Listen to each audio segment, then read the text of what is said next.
Bigfoot, Dogman, Jersey Devil, and others. Are they real? Misidentifications? Or the most cleverly disregarded reality of all time? Come into the cabin and sit down and let's try to find out together. Hey guys, welcome back to the cabin. Hey Johnny. Hey. I'm Robbie and this is Johnny. So, we got a good one for you tonight, folks. Johnny's got an encounter of his own that he's going to talk about. And it's one that's kind of near and dear to my heart, one of my favorite cryptids. Johnny, you want to tell us about it? Yeah, it's kind of a non-eventful thing. It all happened at about 70 miles an hour, late at night. But it stuck with me all these years, just in the back of my mind, like, what was that? What could that possibly have been? And then you push it out of your mind because you don't have anything to measure it by. So I just sat quiet, waiting for the puzzle pieces to come together. So they came together for you? What kind of puzzle pieces we're talking here?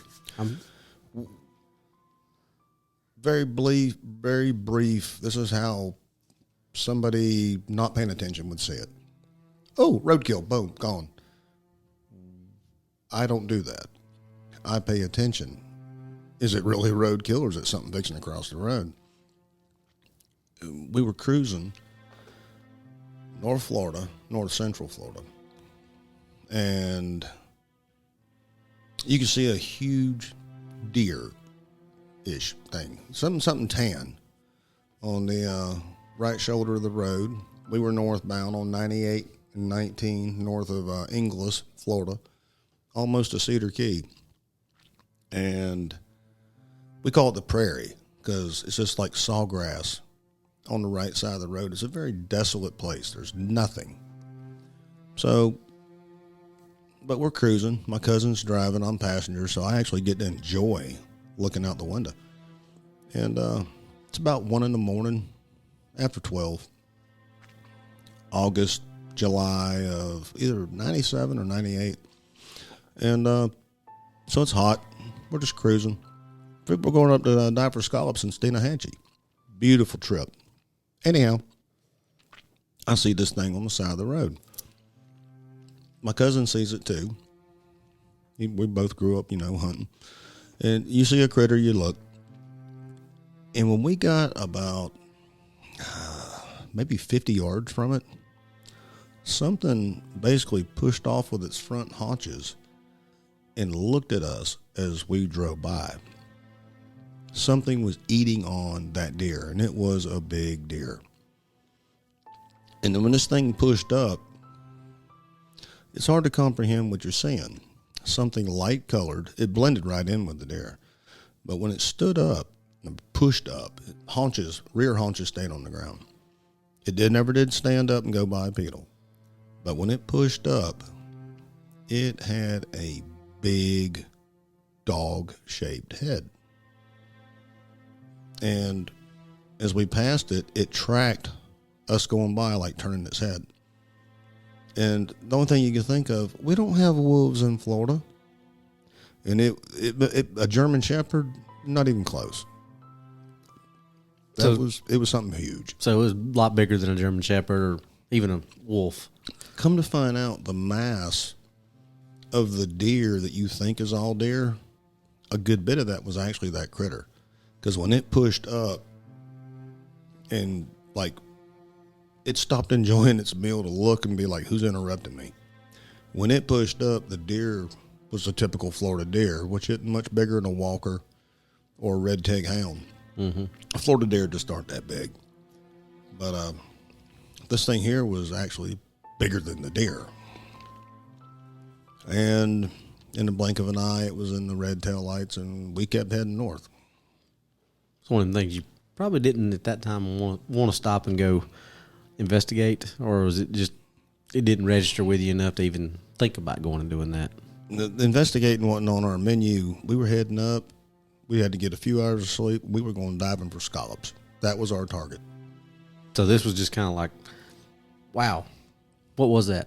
And didn't really think about, like you said, kind of pushed it back to the back of your mind. Didn't think about it until you started hearing all the other encounters and stuff. And Yeah. Like you've talked about in the past, puzzle pieces kind of fell into place at a certain time. And I mean, what really helped, bring it out even more is like listening to Anthony. He's over in Ocala. Mm-hmm. And I haven't heard enough of Anthony, but I've heard enough of Anthony to know maybe we need to bump noggins. Yeah, Anthony's got a wealth of knowledge. We've been doing a lot of Dogman sighting from the NADP. And one of the main things that a lot of these Dogman sightings have in common, I was probably not yours because you drove by it, like you said, 70 miles an hour, so you didn't have that time. But a lot of if you start looking at Bigfoot sightings and start listening to the eyewitnesses, and I think I've said this before, some feel like it was a nice, peaceful experience. Some feel like they were lucky to get out of their lives. But there's a wide spectrum of how you feel with a Sasquatch, Bigfoot, anything like it. But 99% of the Dogman encounters, when you start reading them and breaking them down, most all of them felt dread. Felt like this was nothing more than a predator. And, most all of them feel really lucky that they got out of there. And I'm talking about up and through people shooting these things and it not affecting them at all. And that's why our encounter had no interaction. We were bypassing this thing at 70 miles an hour. I never had a sense of dread, never had a sense of fear, never really had a sense of wonder. It's just like, what the hell was that? Yeah. And my cousin said, hell if I know, something big. That's really about and the extent. Could have been even a gugway at that point. You don't know. You just know that it had that general shape. It was kind of a champagne color, which is kind of, a deer, like a light brown champagne color. And whatever it was eating the guts out of the belly side of this thing, of the deer. Because the belly was definitely facing away from us. And when that thing pulled its head back, I'm not saying it was covered with gore dripping from its jaws or none of that. I'm not embellishing any of that. I just seen the shape of the head. Yeah. Well, I mean, going by at the speed you were going by, it'd be kind of hard to see, especially at night. It'd be hard to see all that stuff anyway. But, from what your brief encounter and what you were able to see, misidentification as a Sasquatch is probably out of the question because that seems to be the key factor that you can actually say that it was a huge dog-shaped head. Yes. So that's either a Dogman or maybe a gugway. And I can clearly say where the prairie is, there are no homesteads anywhere near that. I mean, like plus or minus maybe 8 miles. I mean, you drive for a long, desolate time between Gulf Hammock and Cedar Key. And it's where this happened was closer to Cedar Key. And it's just, there's nothing around. So it ain't like somebody's dog was loose. Well, we've read a lot of encounters where, vehicular encounters. Some where they crossed the road in front of them. Some where cars drove by at a fast clip like you did. Some where they drove up on them slowly. And things were like, these things would pace the vehicles or, like I said, run out in front of the vehicle, run across the road in front of them. But there's a lot of vehicular sightings with these animals. Matter of fact, I think DA sighting, they were driving down up in the LBL when he saw his. So a lot of these people are probably lucky that they were in a car and didn't have, but I mean, there are people who've had encounters out in the open with them. But like I said, that's 99% of them, I think, feel the same way. These things are predators, and these are not things that you want to mess with. It's funny to hear people interviewed that have had the face-to-face encounters, and then the host always asks, would you want to see another one? Yeah, in a car at 70. Yeah. I've done that. Hell, I want the up-close encounter. Well, and it seems to be an exact reverse. Like a lot of people that have had the Bigfoot encounter, they go looking for another one. You know, same with me. I mean, I've had 2 or 3 encounters, and I'm still looking for them. Mm-hmm. But a lot of people that have had the Dogman encounters are like, no, that's it. One was enough. One and done. And you know, and there's people who, there's people with the Bigfoot sightings too that have it's messed with them so much they haven't gone and hunted in those places. But far more people that have those kind of up close and personal Dogman encounters are like, yeah, that's it. I'm done. I'm not going back to the woods anymore. I'm moving to. They moved to the city. I'm moving to the middle of the city. You know, which theoretically could possibly be as dangerous as that with the way crime is in most of the big cities nowadays. But you know, that's a different story for a different. Yeah, I'll take the Gugway in a minute over Baltimore or Detroit or East St. Louis. But you know, and I think you know, Dogmen have been back since the 1700s. We've had, you know, Dogmen encounters, Dogmen sightings, but they're not as popular as Bigfoot, obviously. But, you know, if I had to pick one that I wanted to run across in the woods, I would a whole lot rather run across a Bigfoot than I had a Dogman. Exactly. I'm with you. So main thing from your encounter, obviously you said you want the up close and personal encounter, which more power to you, but you know. Well, I'm gonna have Matilda with me. Yeah. You know, Matilda and the big girl, we can, as long as we got them, we're okay. But still, that's one of those that, you know, you never know how that encounter could go. Exactly. And you know, I've read plenty of everybody likes to tease that I always get the War and Peace Dogman encounters that we have to read on the show, but you know, most all of them, these people, it really messes with them. You know, some of the Bigfoot sightings mess with people, but Dogman encounters really mess with people. Yeah. I mean, you see something like that, that's the stuff of nightmares. That's the stuff that you watch on, you know, the horror movies. Yeah. That's your underworld. Yeah. Yeah. Silver Bullets and Underworlds and American Werewolf in London, all that kind of stuff. I mean, that's something that you just, I think people would probably be more open, I guess, to Bigfoot existing than they would a Dogman. Most people. And I'm talking, when I say that, I'm talking the people who say, okay, I don't believe in anything, they would be more willing and open to believe that Bigfoot exists versus most of these other cryptids. Well, 10 years ago, your biggest names in Bigfoot, you know, researchers or reporters or whatever, they wouldn't say a word. I mean, Linda Godfrey did a lot to bring the Dogman thing to the table. Because she's highly credible.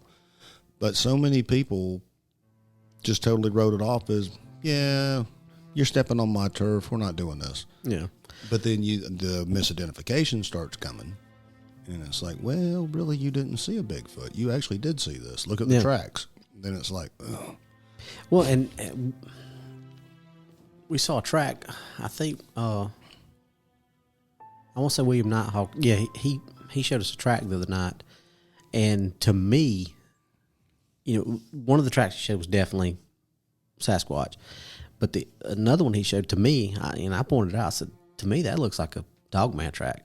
Because it looked exactly like the, when you watch Silver Bullet, the extended heel. The very first scene where he was on the train track, the guy was on the train track clearing off the trains, and he shines the light on that footprint. If you remember which one I'm talking about. I've only seen it once. Well, it's the opening scene where she's explaining how everything got started, and the guy that was working the train track, cleaning the train track off, he picks his lantern up and shines it over a track. Oh, crap. Of course, he didn't say crap. And then that's when the first attack happens. But to me, that track that Williams showed us looked exactly like that track.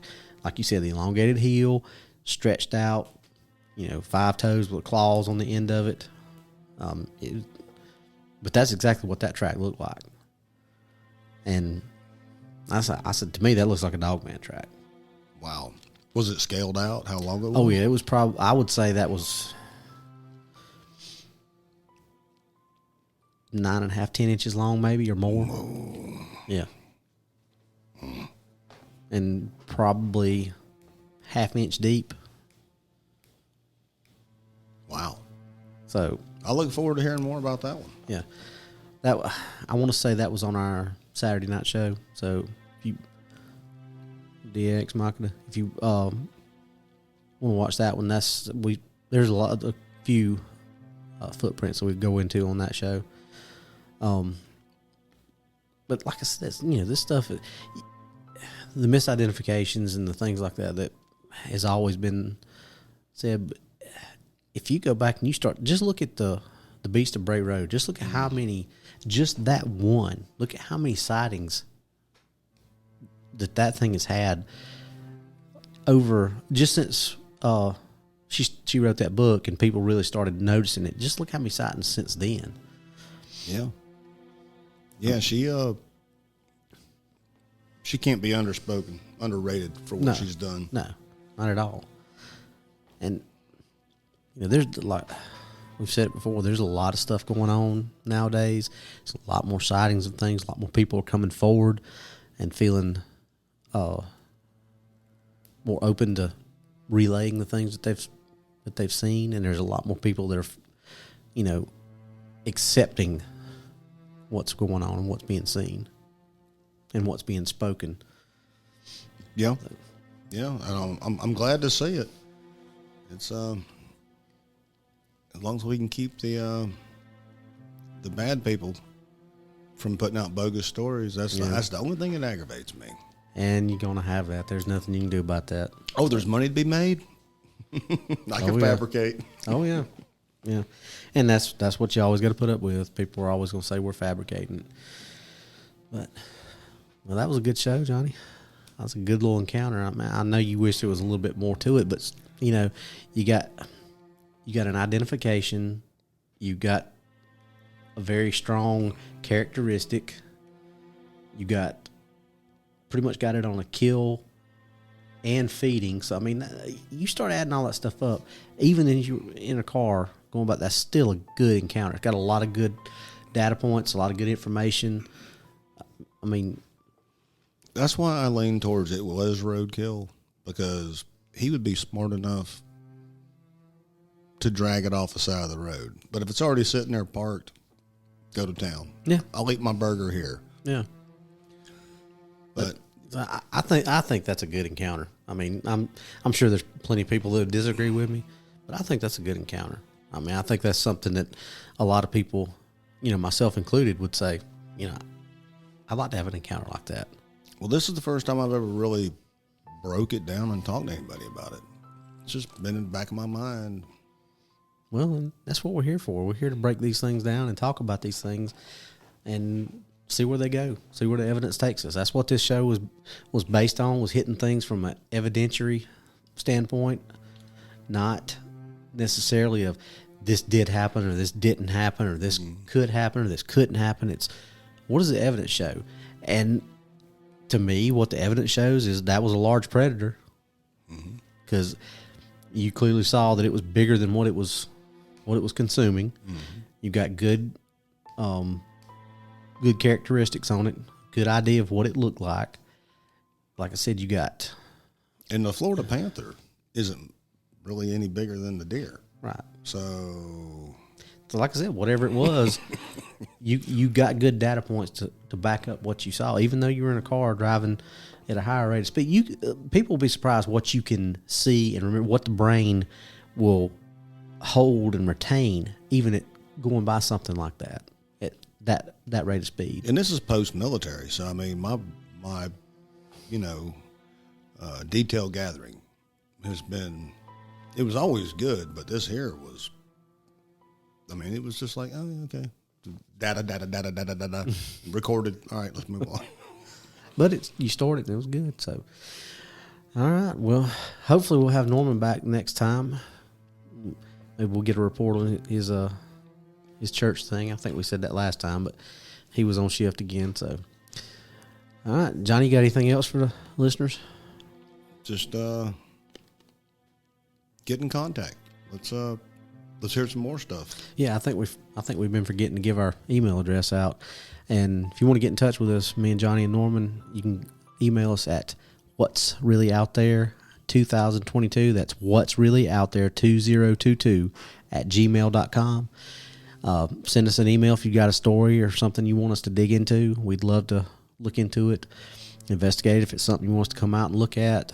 Like I said, we've got a couple of people that Norman knows, and I think Johnny's got some people that he knows that we're possibly going to do some investigations for.